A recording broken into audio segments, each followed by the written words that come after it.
Let's see, I am sharing. I just want to make sure that you all can hear me. All right. Can you hear me?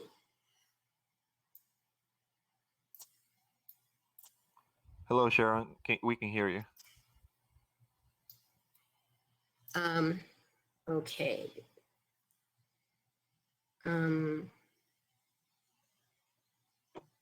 Yes, can you hear me? Pearl, she's not going to hear anyone until she refreshes her browser. If you can please give her a call on her phone and tell her to refresh. Otherwise, we can hear her so she can proceed to do her talk. She doesn't need to hear anyone else anyway. And she's not looking at the messaging. Sergio, I don't have her phone number. What I did was I emailed her assistant, who's supposed to be, I'll try and find her number.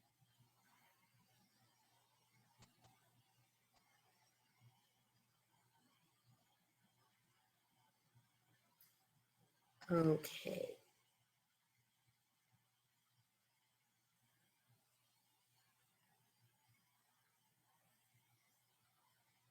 No, that's not what I want.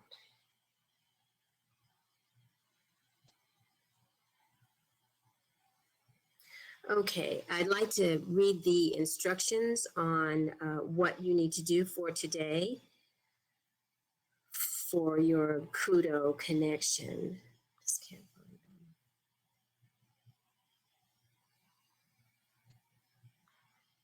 Okay, let's see.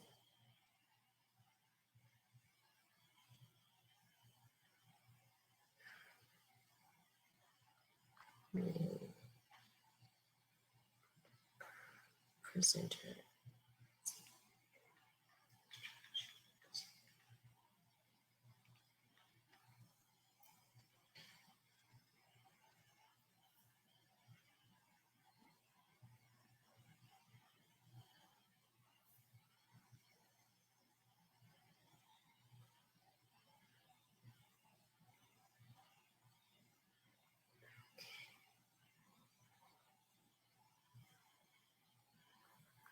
Okay.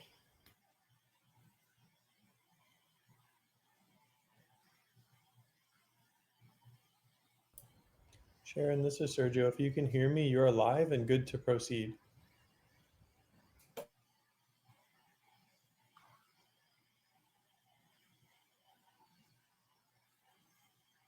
No, that's not it.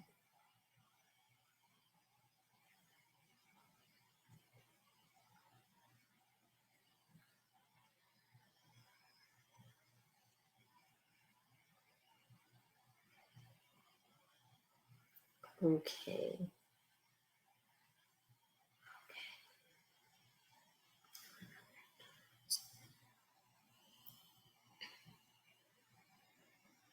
Okay. All right, it's time for us to begin. So sorry that I can't seem to find the instructions, but let's just go ahead and begin. Raul, I hope that you are able to help us with this. Okay.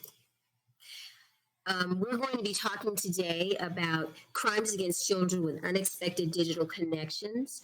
The instructions that you will need to be able to ask questions are not available to me at this particular time, and so I apologize for that. But nevertheless, let's just go ahead and move on. My name is Sharon Cooper, and we're talking today about crimes against children with unexpected digital connections. Once upon a time, crimes against children had evidence at the scene, away from the scene, and what the victim could tell us. And that was all that we had in conducting an investigation.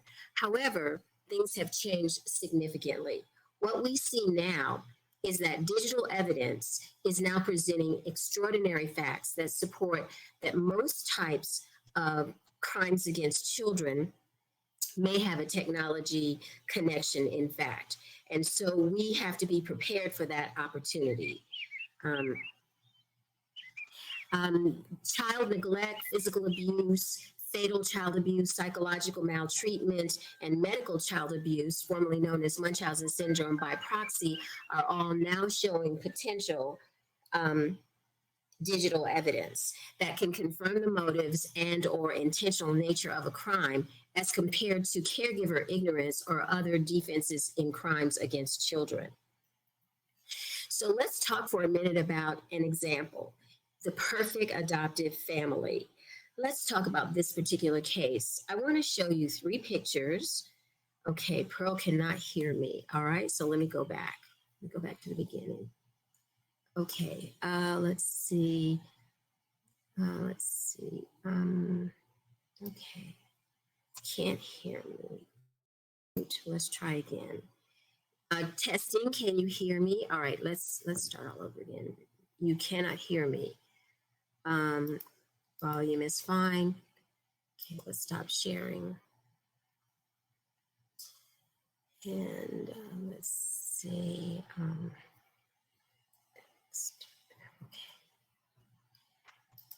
All right, share the screen.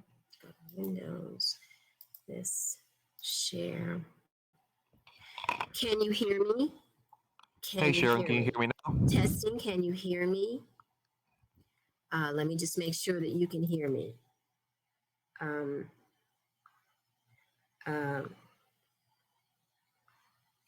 Refresh, I've done that, did that. Let me just call my IT person. Okay.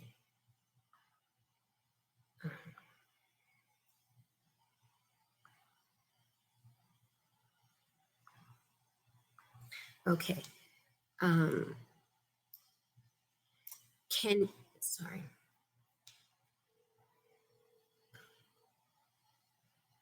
Testing, 1, 2, 3, testing. Can you hear me? Can they hear me now? I rebooted everything. Yeah. I can't tell from them. They're not talking to me. Stop sharing.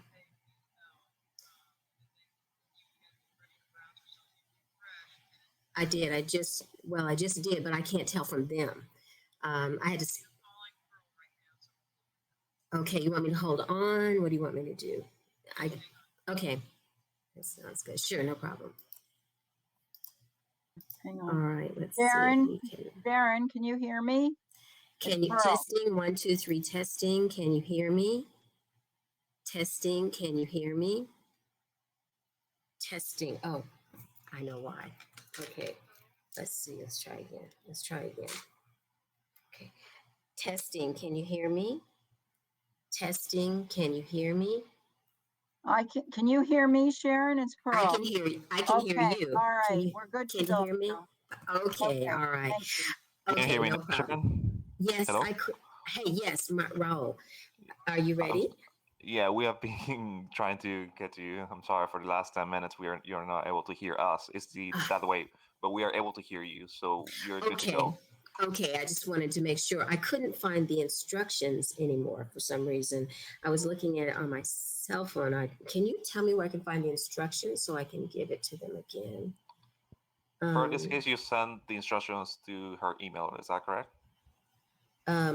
Yeah, if people can hear me, yes. Do you want me to read the instructions? That'd be great. Yes, that'd be wonderful. And then I can start. Go right ahead. And Raul, will people be able to hear me? Yes, that's correct. Okay. So I'll just quickly go through the instructions for all our listeners. So welcome to our webinar series. Obviously, you're listening to Dr. Sharon Cooper. So there's just a quick few housekeeping points. For participants listening in French, click on floor at the bottom left of the screen and select French.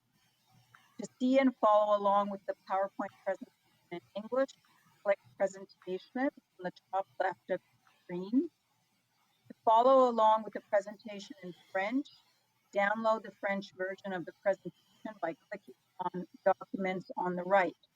Feel free to download the presentation in both English and by clicking on documents on the right. There will be a question and answer period during the last 5 minutes or so of the webinar. To submit your question, please go to the toolbar on the right, click on messaging, and then participants, and type in your question. You can submit your questions at any time, but Sharon will not be looking at them until the last 5 minutes or so of presentation.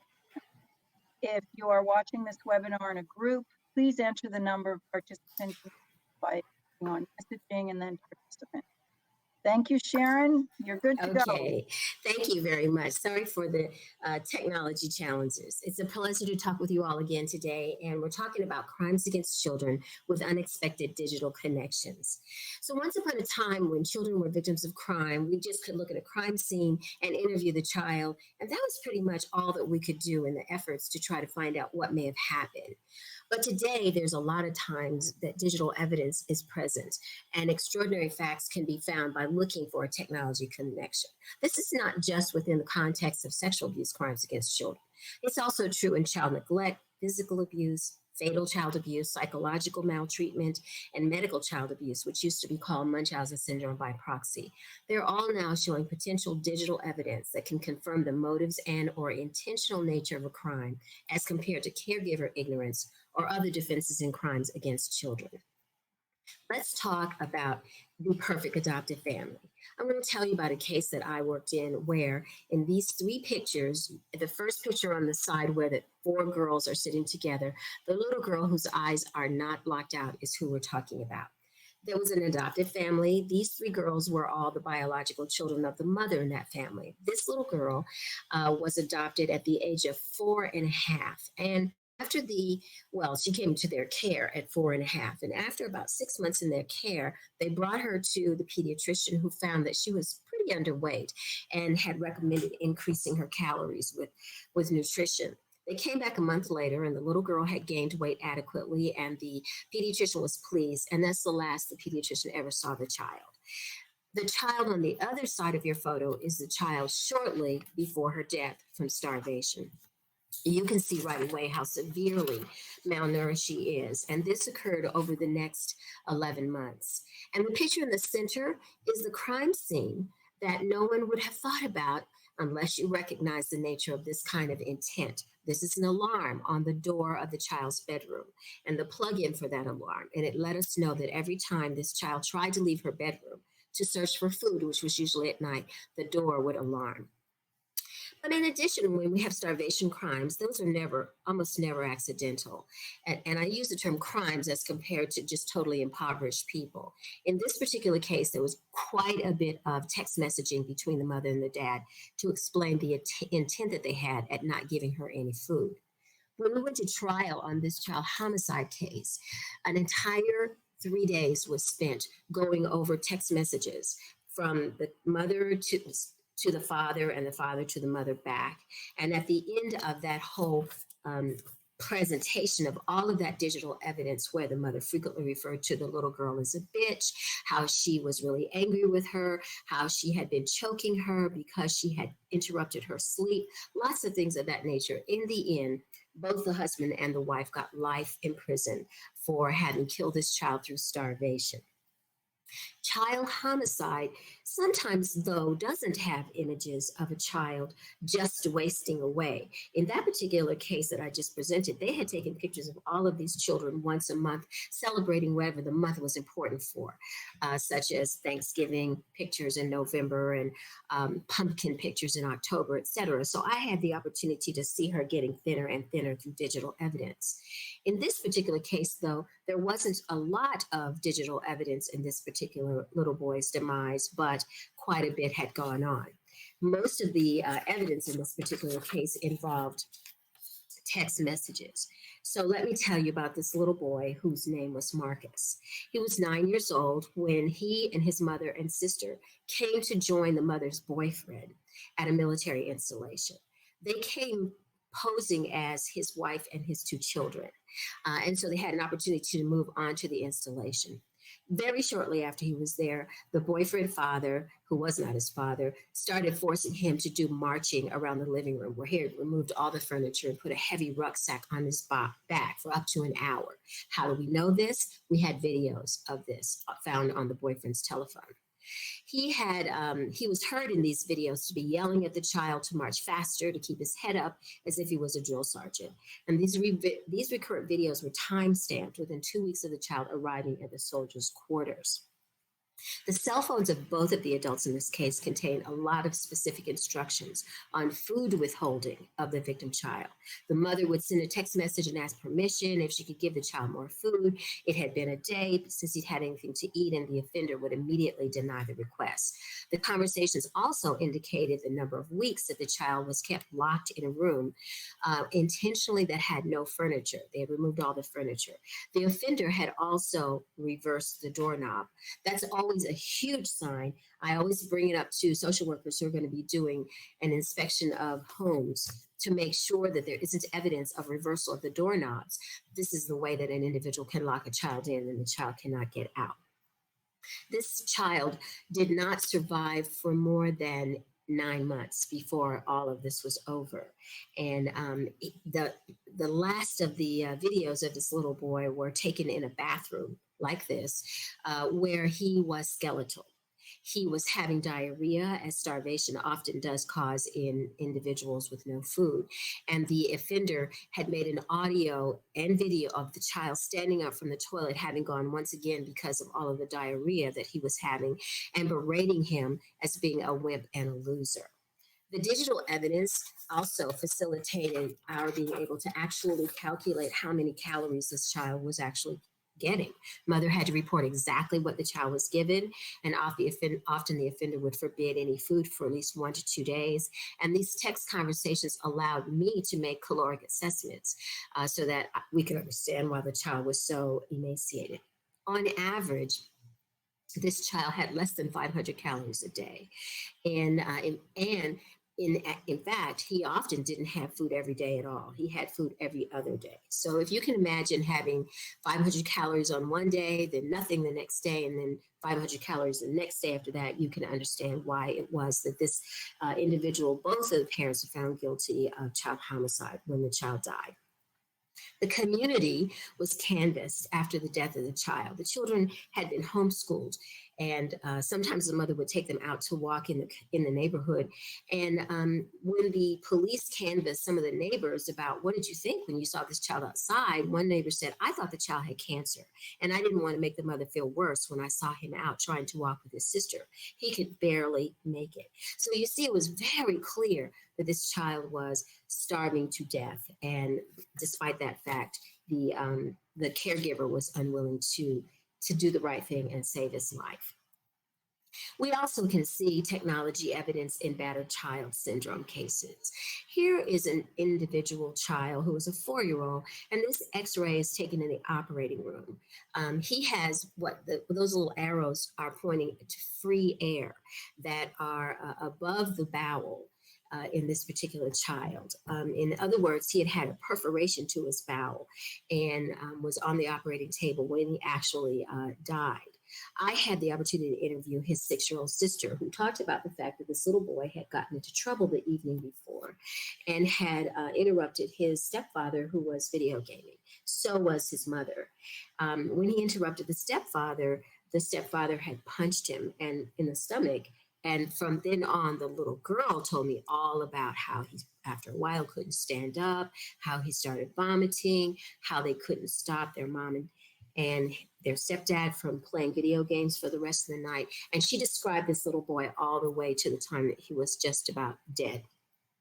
The story of this whole family began with an online dating site, as is often the case when you have individuals who are who meet and marry and don't really know each other very well. Shortly after this soldier had married this woman, they got married in less than 10 days after he met her. He was deployed and sent to Afghanistan.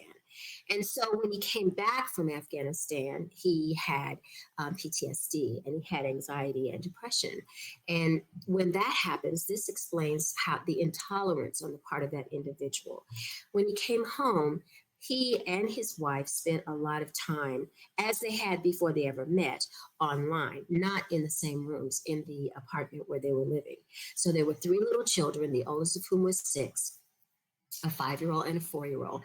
And when this person, because of his PTSD and depression, punched this little boy in the stomach for interrupting him while he was playing his favorite video game, and then was unable, it seemed, to stop playing while this child gradually deteriorated overnight. The technical details of analyzing their gaming systems and computer systems helped the police to know that someone was on each of these two different systems all night long while the child was getting sicker and sicker. So it wasn't as if they were asleep and had no idea of what was going on with the child.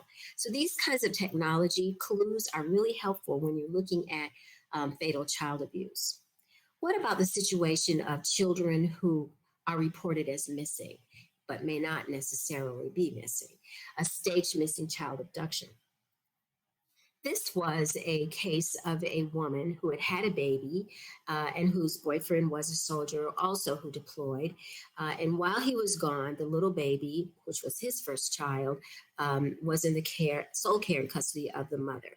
He came home at 6 months after that first deployment, and he saw his little daughter, and she seemed to be doing well, and he was very excited. And the next time that he came back was 6 months later when he was home for good. And he and his mother, the grandmother, came to the home of the girlfriend for her to see her granddaughter for the very first time.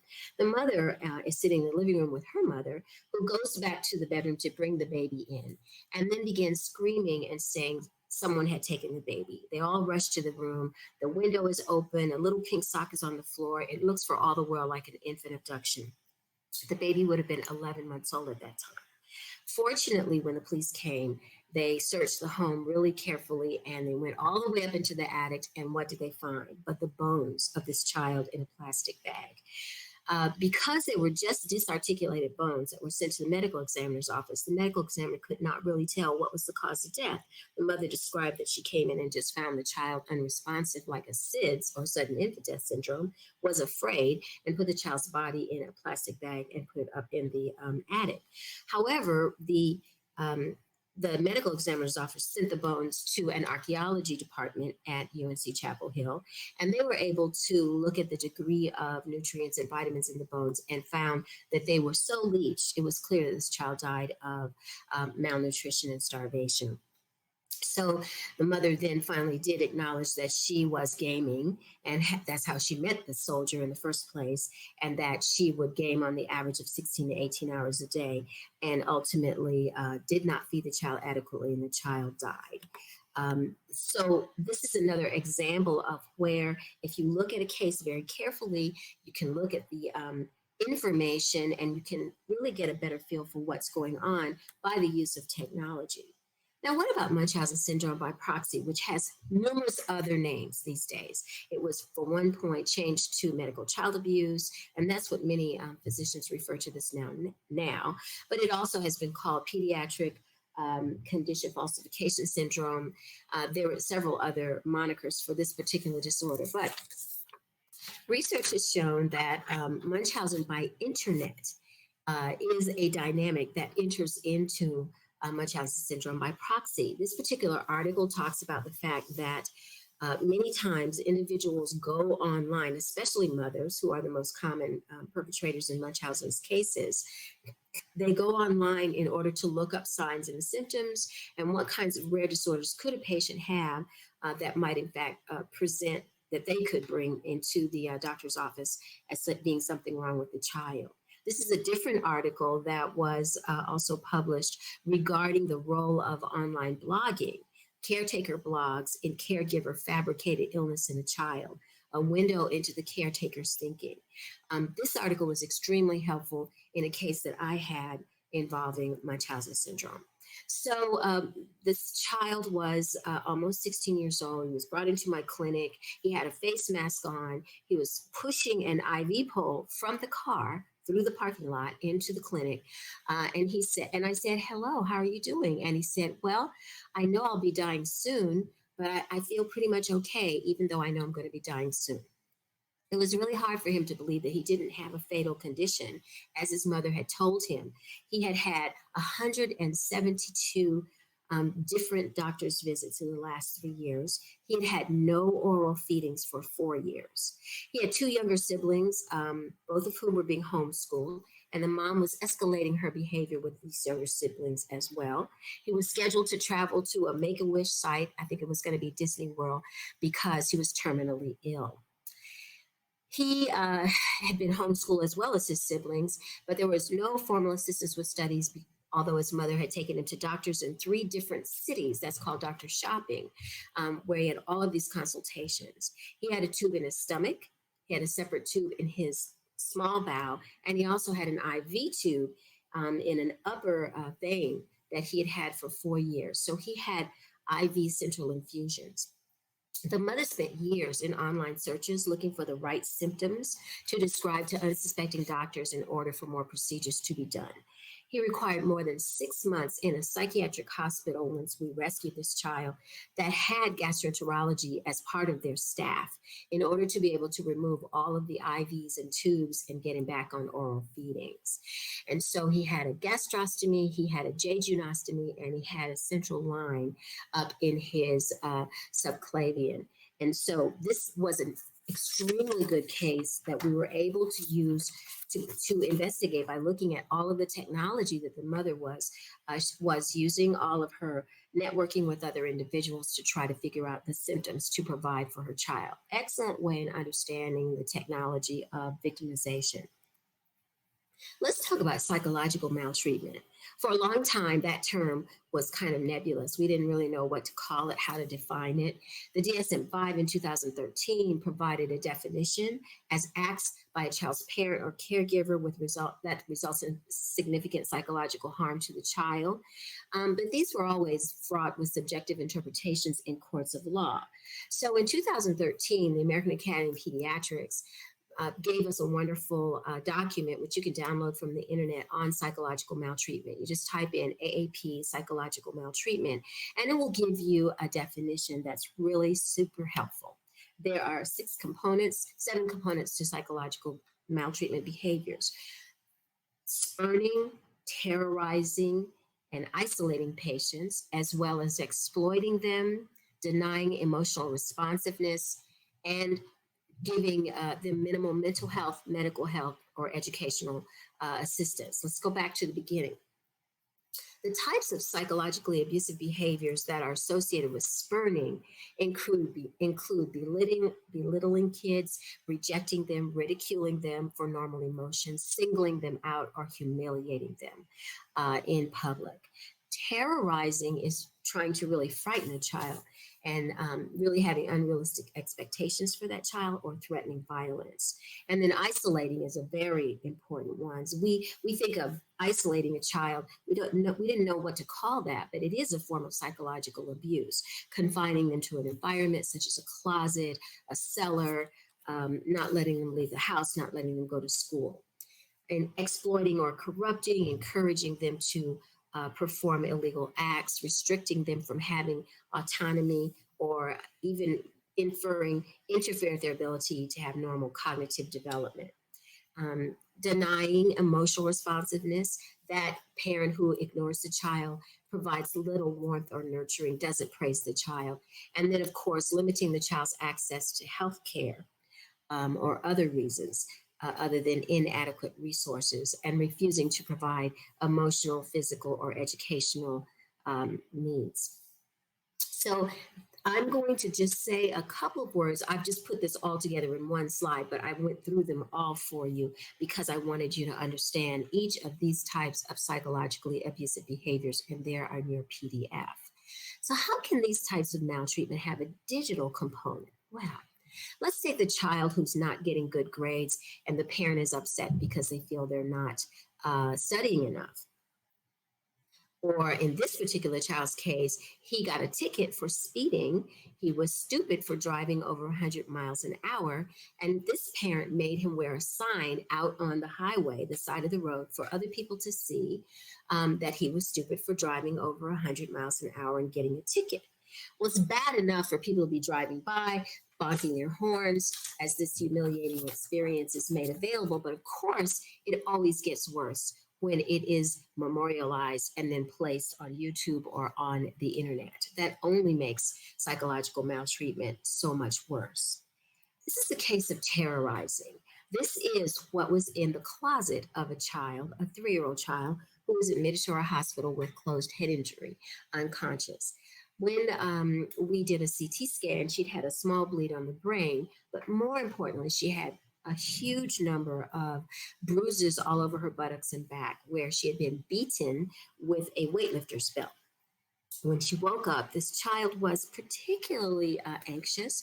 And when she was able to finally sit and the nurses gave her a little ice cream cone, 2 little drops of ice cream fell on her hospital gown, and she freaked out completely and kept apologizing. I'm so sorry. I'm so sorry. I know I'm a bad girl. I'm a bad girl. This was the clue that we had, that there was more to this than just someone losing control and physically abusing this child. So, what happened was, as I mentioned, she had the belt marks and buttocks and everything. She was very frightened the whole time she was in the hospital. And when the social worker took her to her own home to get clothes and toys because they were going to put her in out-of-home care, they came to her room, which had no furniture, nothing. And as the social worker was walking towards the child's closet, the little girl became hysterical just at the possibility that someone would open the closet. When she opened the closet, inside of it was the skeleton, which is where she kept saying, please don't put me in the closet. Please don't put me in the closet. Having this kind of information and being able to take pictures of this data speaks 1,000 words, so much more than a child would ever be able to say on a witness stand about why they were so afraid. She had to look at pictures of the skeleton's face. There was a skeleton's mask as well that were on her mother's pillow in her mother's bedroom, so that if she tried to come into her mother's bedroom at night because she was afraid, she would be frightened all over again. So the digital crime scene evidence taken by the social workers was extremely important in this particular case. And if there had not been that home visitation, if there had not been digital memorialization of what we saw, a jury or a judge would not have necessarily been as proactive. So now I want to talk about the fact that sometimes you can see digital crimes against children that are happening on both sides of the country in very close proximity. That infers that there may be some connection between those who are committing those crimes. And that's what happened in a school case where we found 2 teachers, one on the East Coast of the United States and one on the West Coast of the United States, both of whom were in fact, taking pictures of children from their classrooms, and they were, in fact, here it is, and they were having these children to eat food as if it were their last meal, but the food was saturated with sexual body fluids. The video camera coach and a drama teacher, one was on one side of the country and the other on the other, both arrested in the same years, more than 150 victims. It seems odd that you would have the same kind of crimes occurring by teachers in schools involving same-aged children, both receiving very similar types of sexual abuse with sexually abusive images. It would make you consider the fact that these 2 individuals may have, in fact, been in touch with each other as part of the commission of these crimes against children. Another way in which digital analysis made a big difference in criminal action entailed prescriptions. This is a prescription for Xanax, and the recipient of it has been taken off. But the story begins with our department of our DEA, our Drug Enforcement and organization, finding out that there were 2 doctors who happened to have been twins who were writing a lot of prescriptions for drugs like Xanax. And so they thought these doctors probably were addicted to these drugs, and they were writing the prescriptions to their own patients to go pick them up and then just give them to the doctors, and the doctors would give their patients money. That's how they had seen these kinds of crimes occur in the past involving doctors. It was more relevant because these 2 doctors were also pediatricians. And so why were they writing so many drugs to pediatric age patients? So they decided to come to Ohio, where these doctors lived, to see the patients. And what they found was that a significant number of these patients were in prisons and jails. This was really concerning. So they eventually were able to talk to some of these victims, and they asked me to come and interview some of these victims as well. When they had enough evidence, they did a crime scene investigation of the doctors. And what they found at their home were more than 50,000 photographs of various patients of theirs that they had taken over the years. A lot of these photographs were innocuous, but many of these photographs were indicative of sexual abuse. And what had happened was that the doctors were drugging these children to young men over years because they were sexually abusing them in their clinics.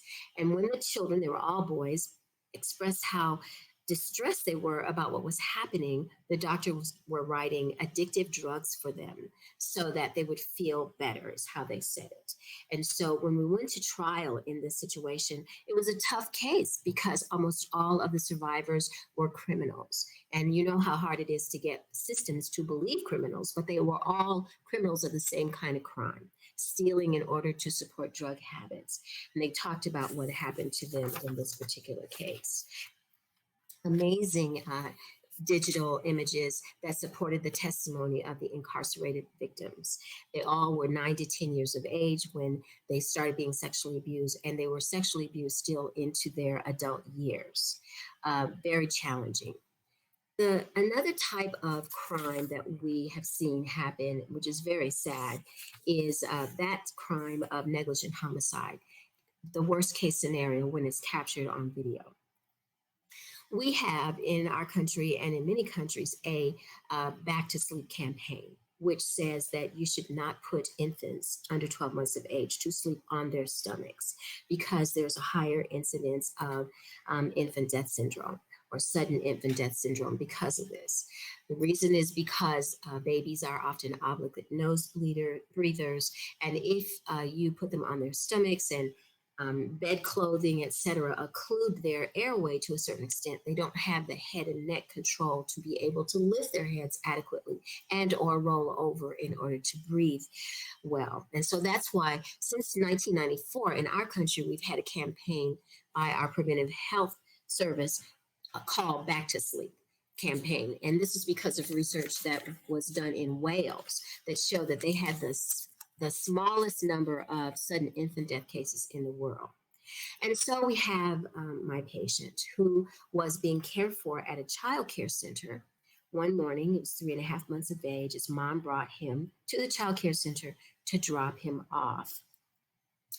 The childcare provider accepted the baby in her arms, took the baby and took his coat off, and then put him on his stomach, face down, on the floor on a blanket where there were some little mirrors at floor level so that children could see themselves if they were in a sitting position. He was a 3-month-old. He could not sit. She then turned her back to this child and started cleaning up. This is the only baby that was in the child care center at the time. The child care center was under complete video surveillance, so we know everything that happened. The mom had fed the baby before she brought him to the child care center, so his tummy was full and he was sleepy. And eventually he just couldn't hold his head up anymore in that prone position. And we saw his little face fall onto the blanket and he couldn't lift it up. His feet started kicking as he couldn't breathe. He was struggling to breathe, but eventually he couldn't breathe at all. And this went on for more than 8 minutes.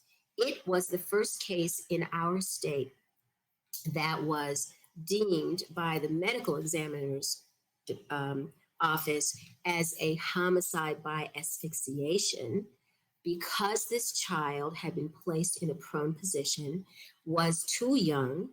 The center had been training their staff for years about the issue of sudden infant death syndrome and that no babies were to be placed on thick clothing, bed clothing, blankets, etc. They weren't supposed to be placed on their stomachs at all, period, while they were in the child care center. And had there not been the digital surveillance camera that was present in the child care center to show us the child struggling to breathe, kicking his feet, doing the best he could, and finally just getting more and more fatigued and unable to lift his head adequately enough to breathe, and finally just dying right then and there on video while the child care provider continued to clean other parts of the child care center. As soon as the child was discovered, they did everything they could, CPR, etc., but they were unable to get this baby back. Actually, they were able to get a heart rate back, but the child had sustained so much hypoxia. This child went on to be declared a brain dead child. The only consolation for the parents was that this child was able to be a cardiac donor for the aortic valve specifically. And before he was taken off life support, he was able to donate his heart to Duke University, just up the road from where we were, where an infant heart recipient was on standby in order to receive that donation.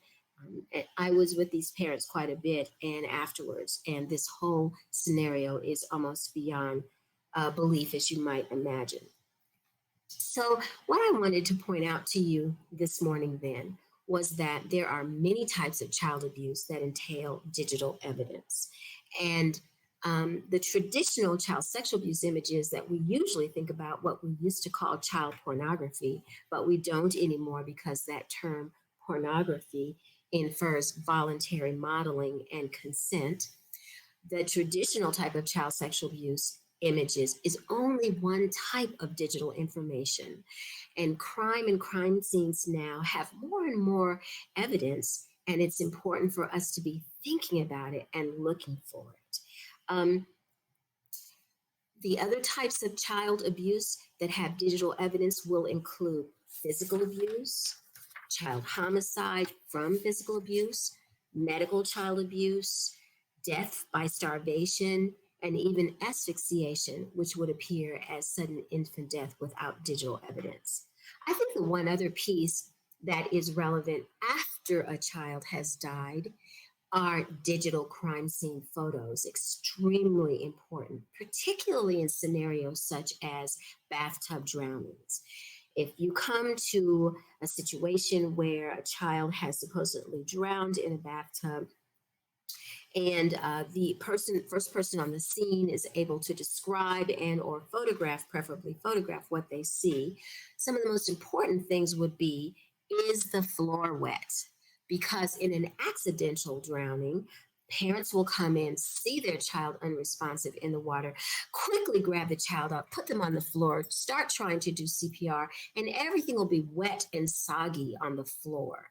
Many times in intentional drowning, child homicide that's from drowning in that manner, the floor has been cleaned up because the offender doesn't want whoever comes to find the child with any indication that there might have been negligence on the part of the offender. So having that kind of image is really important. Another type of scenario from a digital perspective that facilitates determining when a child died is when the 911 has been called and an individual comes to the scene. We had a young baby, premature twin, a 3-month-old who had a seizure disorder and was on phenobarbital. The father had sent the mother to work, as he did shortly after her 4th week postpartum after delivering premature twins. She was 16 and he was 32, and he sent her back to work at a strip club. The father and the twin babies were in a motel, and the sick baby, the one that was on phenobarbital, was the most medically fragile child. There was a 911 call, and when the paramedics arrived, because the father said he couldn't get the ill twin to respond, the first thing that the paramedics noticed was that the father was standing in the doorway of their unit in the motel, smoking a cigarette. He wasn't out trying to flag down the paramedics. He wasn't doing any of the kinds of things that we normally see when a child has died or has had an arrest and someone's trying to flag down whoever can help them. They run into the room. They can't even see the baby. The room is in such turmoil. The bed has all these bedclothes on it. They had to search underneath the bedclothes in order to find this little premature twin, which was unresponsive. They brought the child to the hospital. We had him on life support, but he did not survive. He was such a little baby. His little skull was not so calcified yet, so it was hard for us to see if there was any evidence of trauma. We didn't see any evidence of trauma until we actually got him to the medical examiner's office and were able to see upon his autopsy that, in fact, he did have a linear skull fracture, indicating blunt force trauma to the head. But what really helped us with this case was that once we let law enforcement know that this child did not die of SIDS, which is what we thought because we couldn't find any source of trauma to the child, the law enforcement went back to that motel and looked at the video surveillance cameras in the parking lot. Wonderful plan. When they did, and they went back to the night in question, they saw the father come out of the motel, stomping his feet, looking very angry, going to the back of his car, opening the trunk, taking some cigarettes out of a pack of cigarettes, lighting it and standing at the trunk, smoking for about maybe 7, almost 9 minutes before he walks back to the door of the motel, does not go inside, and then makes a 911 call saying that he has a baby that isn't responding and can they send someone to help him with the child. The digital camera in that parking lot of that motel really told us the true story, that this individual had battered this child, struck his head against something hard enough that, or something struck his head, maybe the father's fist, hard enough to fracture his skull, and left the baby practically covered, including his face and head, in clothing and blankets and whatnot in the bed, such that when we got the child to the hospital, it was so hard to be able to tell what had happened to him. But this is the kind of digital evidence that can really help us in crimes against children that we don't think about except within the context these days of sexual crimes. Text message communication is invaluable, and because it often cements the evidence of intent, and it should be presented very carefully in a court of law so that it's really not even questionable. In our little girl who had died from starvation, what was really relevant was how many times the stepmother who had adopted her referred to her in derogatory terms, how many times she complained to her husband by text message that he shouldn't have worked late that night because the alarm kept going off as this little girl was trying to get out of the room, and how the mother would keep finding her in the kitchen searching for food. In fact, as I mentioned, they spent almost 3 days showing text message after text message after text message. And very often these patients will have, these kinds of investigations will have numerous days of text messaging. So be alert to caregivers, caretakers, and parents who appear to be too digitally engrossed and the risk for neglectful behavior. The World Health Organization has now given us an affirmation of an internet gaming disorder.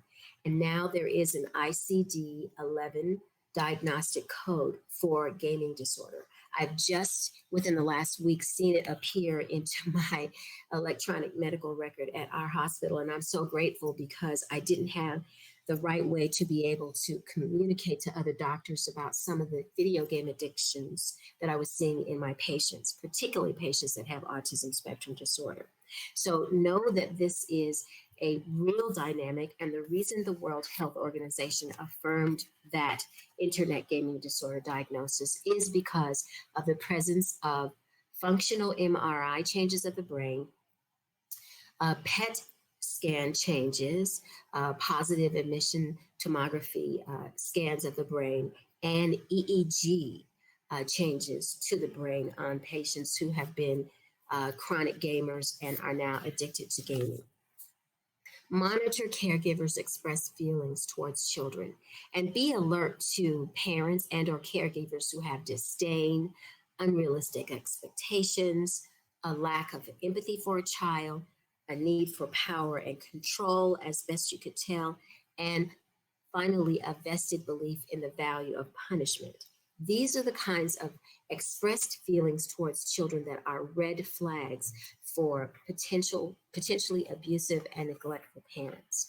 And then finally, the goal for parental care is to assure a safe, stable, and nurturing relationship and home for children to thrive. Some parents are not good parents because they weren't parented well when they grew up, and they were only repeating what they thought was normal. And they often, as you know, will say to us, well, this is what my parents did, and I turned out all right, didn't I? You know, I'm always tempted. I try to allow that question to remain rhetorical. So I'm always tempted to be able to respond like, if you're a good parent, why are we talking here? And you were brought here from the police station. But I don't say that. And I know you wouldn't say that either. We just want to try to encourage how to be safe, how to have a stable home, and how to have a nurturing relationship. And using that terminology in redirecting parents' behaviors can give them more realistic expectations for a child. So despite the fact that we started late, and my apologies for that, we had some technical difficulties, I did believe that there would be enough time for some questions, and I welcome any questions that you might have. Here is my email address, and I'm really happy to be able to respond to you if you have any questions. And I hope that this presentation has been helpful in understanding that there can be unexpected digital connections in crimes against children. We just have to look for it. Thank you so much. And let me now see if I can respond to any of the questions that may be available.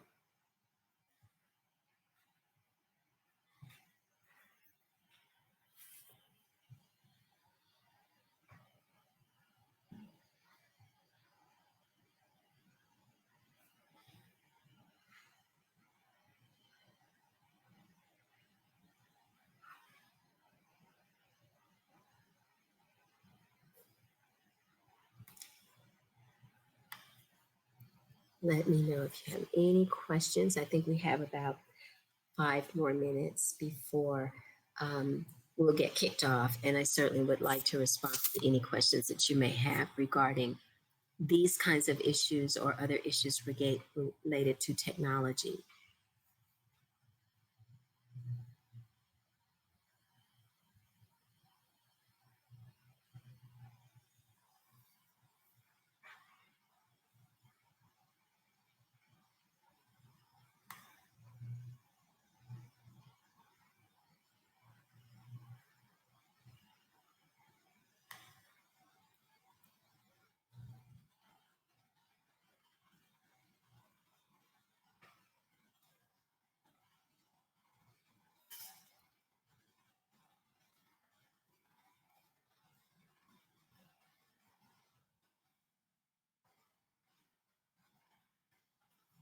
I see that there have been some questions about being able to access the presentation, and I know that that's going to be made available to you. So therefore, if you have any questions and you want to send them to me in my email address, again, I can just let you know it's Sharon, SHARON _ Cooper, COOPER @med.unc.edu.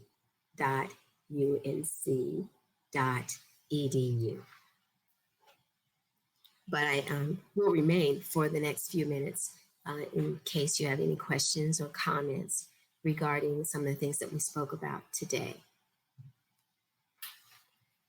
I do also want to remind you that when we have, in that case with a little boy who was unfortunately found face first on the blanket in the daycare center, we had the capability from technology not only to see what had happened to him, but of course, those kinds of video cameras have time counters. So we knew exactly how many minutes he was down and how many minutes it took before the childcare provider got around to looking back at him and discovering that he was blue and picking him up. So many times, not only is the nature of what has happened to the child not going to be so much in question, it also will help you with respect to, an institution's function, whether or not there was a deviation from the standard of care. While you're thinking about another question, I also wanted to mention that when I spoke about the child who whose father was out smoking a cigarette in the parking lot, I want to just tell you one more thing.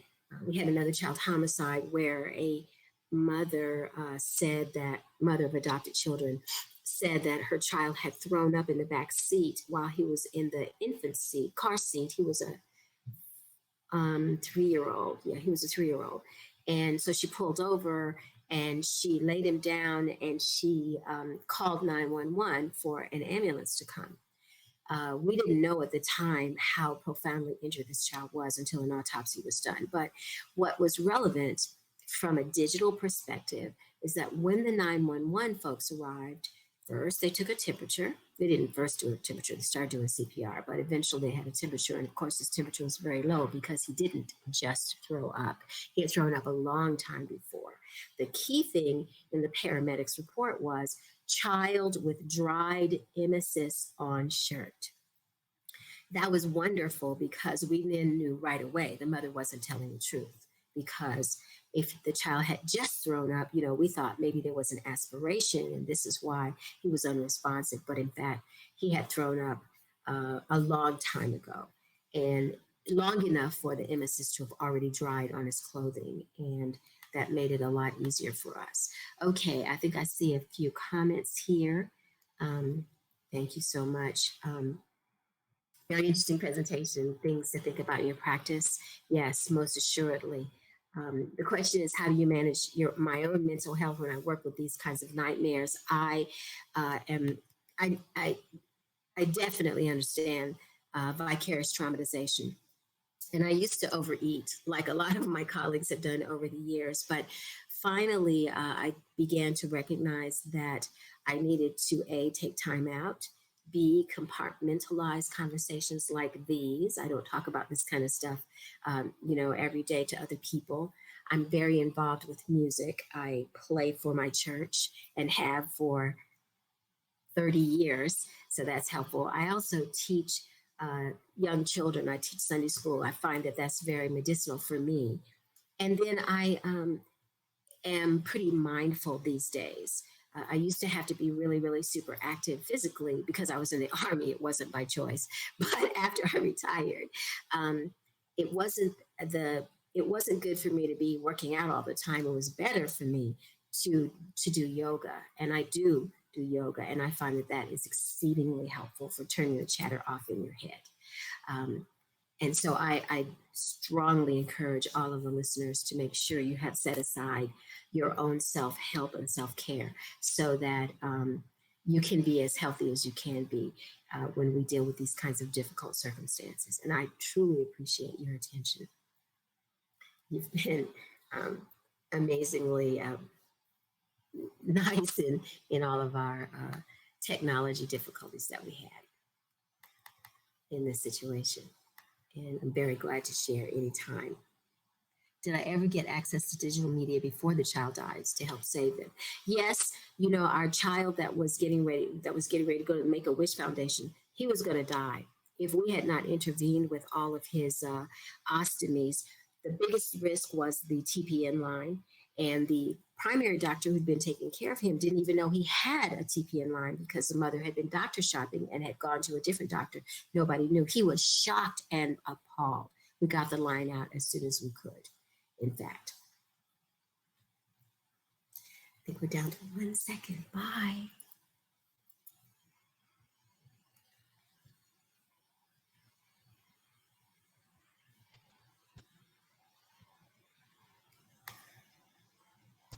Thank you, too.